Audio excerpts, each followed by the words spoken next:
Mike, every play they've run, we ran in practice. I know. It's unreal. Mike, every play they've run, we ran in practice. I know. It's unreal. The NFL season is back, and I hope none of y'all are all emotionally invested in either your favorite team, your favorite player, whoever it may be, because it's all rigged and, most of it's scripted anyways, so why really get all emotionally invested in it? If you're gonna watch it, just watch it in your spare time for a little bit of, entertainment, just like a Netflix show or whatever you want to do, but don't get all emotionally invested. Don't have this stuff make or break your day. That is just silly. That is just energy harvesting at its finest. Because that's all the leagues are trying to do. They're trying to steal your energy. They're trying to make you all emotional, But, that's not what this video is about. This video is about former players exposing the NFL. Y'all need to go to Junior Galette's Twitter. He talks about this stuff all the time. I'm only showing a few tweets back from March because I was going to make this video back in March, so I saved some of these on my phone. But I realized, why should I make this video in March when, it's the off season? I should make this video before the new season starts, so y'all, you guys don't forget all the things that I've preached in the previous seasons. And before I go on to where the video gets interesting, I want to talk about this tweet right here that we already showed earlier. Junior Galette has a $300 million lawsuit, as you can see from the tweet. He's had this ongoing lawsuit for the longest time against the NFL. Junior Galette is a former Pro Bowl player. And there's a reason why almost no one has heard about this. A Pro Bowl player suing the NFL for $300 million. It's because Junior Galette is talking about real stuff, real issues. See, there's a lot of fake drama that goes on in the NFL, such as Deflategate with Tom Brady. People think they're woke for having an opinion on that. Junior Galette is actually talking about the real stuff the NFL really does not want to get exposed. Therefore, all the mass media that is all controlled as well will never shed light on this lawsuit he currently has against the NFL. I wanted to make sure all you guys knew that, but with all that being said, let's go on to this clip. And so Monday morning we get a booklet says game plan to a championship, right? And we all thinking, oh Lord, please, their defense averaged 280 off on defensive front. Our offensive line averaged 350, 340. Please let this be, a smash mouth type game plan. Open it up, bam, it's like heaven. Smash mouth, smash mouth. We're going to go Wheatley and Crockett, and we're going to smash mouth, and we're going to, beat these little guys up. Friday morning we get in, and we have a brand new game plan.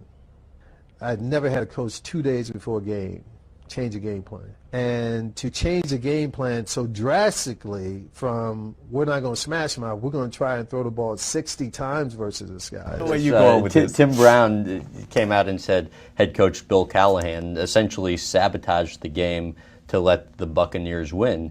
And you agreed. And I had played in Super Bowls with the Niners and stuff like that. What you work on all week long, you carry that into that ball game. So we just felt like, it was weird that he made that change because all week long we talked about pounding the ball, running the ball with the running backs that we had. Then all of a sudden that Saturday we decided that we were going to throw the ball. I like it. Let's go. We stepped up to every challenge that's been presented to us. We put ourselves at this opportunity. It's the greatest opportunity you can have in this game, and we're going to conquer it. We're ready. We're the best secondary in this house. We're the best team in this house. Win on three. 1, 2, 3. Win. To his right, throwing to his right, intercepted. Dexter Jackson to the 40, to the 35, to the 50. He's to the 45. Dexter! Dexter, I told you, baby! I told you. Was it Slug OC? Dexter! Hey, Mike! Was it Slug OC? Yeah. I told him right before. Yeah. They're too predictable. They're too predictable. They're too predictable. We know them. Monty, on that last one he checked? Remember how Grooves was telling us before they called 2 plays? That's what he did. So when he went to the audible, all he did was that. They're calling the 2 plays. Yeah. Mike, every play they've run, we ran in practice. I know. It's unreal. So for y'all who have not heard about that Super Bowl, it is arguably the most scripted moment in NFL history. So Jon Gruden gets traded from the Raiders to the Buccaneers and then beats the team he gets traded from in the Super Bowl. You really cannot script that any better. And as y'all heard, the Raiders changed up their game plan. their whole offensive game plan 2 days before the Super Bowl, and they changed their game plan to airing it out against the best secondary in the league. So I want y'all to put on your listening ears for this next clip I'm about to play. It's a former player in the Super Bowl that we were just talking about. His name is Dwight Smith. He got 2 pick sixes in this Super Bowl because he said he knew exactly where the ball was going. He completely exposes the truth of the NFL in this interview, and there's no reason that anyone at home sitting on their couch should be able to say that they have a more credible opinion of the NFL than this guy, you know? But with all that being said, let's listen. This is something that no one's ever seen before. I mean, you're hosting the Super Bowl. The Bucs are in it. It's Brady versus Mahomes.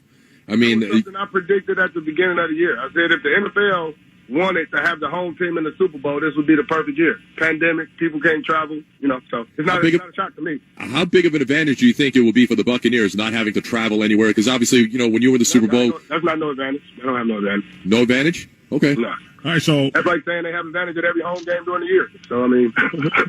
It ain't like they won every home game, so it ain't much of an advantage. So tell me, you know, obviously you're a defensive guy. What would the game plan that you would engage against this Kansas City high-flying offense led by the great Patrick Mahomes? I mean, how would you guys try and stop Tyreek Hill? Let's say this was back in the day. It's a Monty Kiffin-led defense. How do you think you guys would defend cats like Tyreek Hill and, of course, that fine tight end of theirs, 87, Mr. Kelsey's pretty dangerous too.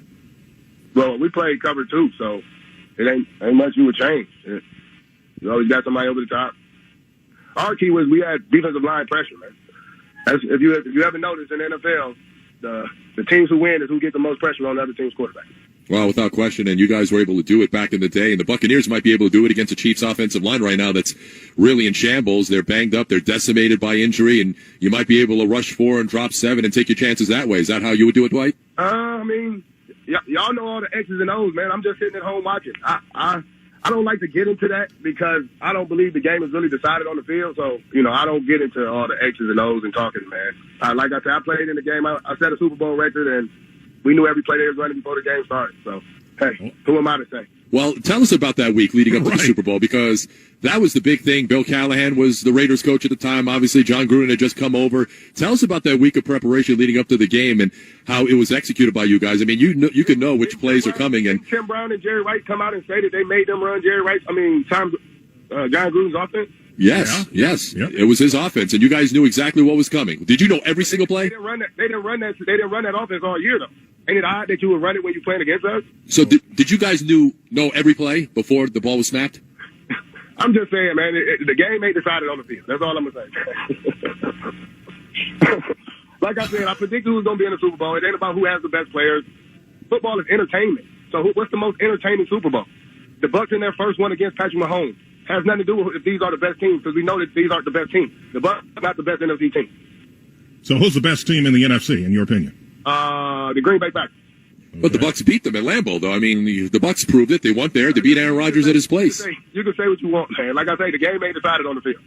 But the Bucs beat Green Bay like 38-10 at Raymond James Stadium in the regular season. You're not listening to me, man. You keep saying so how is it decided then if it's not on the field? The Giants won the Super Bowl in 2007. I had 2 pick sixes. One I took back 93 yards, another pick up there in New York. We beat them 40-something. We didn't have Adrian Peterson. They went on to win a Super Bowl. Like, you go for who beat what and how? Like, come on, man. Stop that. All right, so how do you see this one playing out on Sunday? It depends on when Vegas make that call. How Vegas ain't going to lose the most money. So do you think the Bucs' original Super Bowl that you were a part of and won was illegitimate? I think everyone is. If you don't mind me asking then, and we obviously appreciate you giving us a little bit of time, why do an interview for the Super Bowl if you don't believe that it's set up the right way? Y'all asked me to. Don't nobody call me no other time until Super Bowl come, right? Yeah, no, that's fair. Did anybody when we got on the phone say, hey, how's your family doing? How your kids doing? No, none of that matters. So I'm going to give you my honest opinion. And I appreciate that. We do. We do. I mean, that is our job, though, is to talk sports. I mean, it's not personal. So what is your honest... job to be real. We understand that. So what is your honest opinion of Tom Brady being in 10 Super Bowls? Good luck. A lot of luck, Okay. Because, everybody say Tom Brady, but if I can remember, there's a lot of kickers kicking kicks for him to make it there. Well, Tom Brady did put him in a position to make those kicks. So did Jim Kelly, but his kicker missed a kick. He did. He did miss a kick. Right. He did. He did miss a kick. Raiders have lost 4 Super Bowls in a row. But it's Jim Kelly's fault, man. Boy, man. We break stuff down like it's so small. Like, this is the only reason that it happens. Like, come on, man. So the reason you guys won the Super Bowl wasn't because of your outstanding defense. It was because that's the way it was predetermined. That's what you're. Well, I mean, if our defense was so outstanding, why we couldn't beat the Saints that year? Saints beat us twice. So why did the Oakland Raiders say we're gonna go in with the Saints game plan? Because they had Deuce McCall, they ran the ball down our throat. Why didn't they come in and say we're gonna do the same thing? All right. So yeah, the interview ends right there. I guess the host could not take all the truth. They didn't want all that getting out there, or they just didn't like his opinion. But anyways, I want y'all to really pay attention to this play real quick. Duke Johnson, just pay attention to the guy with the football who fumbles the ball. He clearly recovers his own fumble. He gets out the pile. He raises the ball up from his hand out of the pile, yet they say it's Redskins' ball. You know, it's stuff like this happens all the time, but, you know, people are very quick to forget it. Like, nobody talks about this play. Nobody talks about the Rams NFC Championship game pass interference that everyone should be talking about to this day. But, yeah. So, if you guys really want to know the truth, do your own research. Find out tweets from guys like Junior Galette, former players who are really speaking up on this. Remember, the major media will never expose the truth. If you guys follow the major media for your information, you guys will never be in on the truth because the major media is only telling you what they want you to know. That's how programming works. But yeah, man, that's really all I gotta say for this video. Go watch my NFL is the WWE video if you want to see a video of even more players exposed in the NFL, or just do your own research. But until next time, I got plenty of content dropping for this NFL season. You don't want to miss it. You should make sure to subscribe. But yeah, man, I'm out. Peace.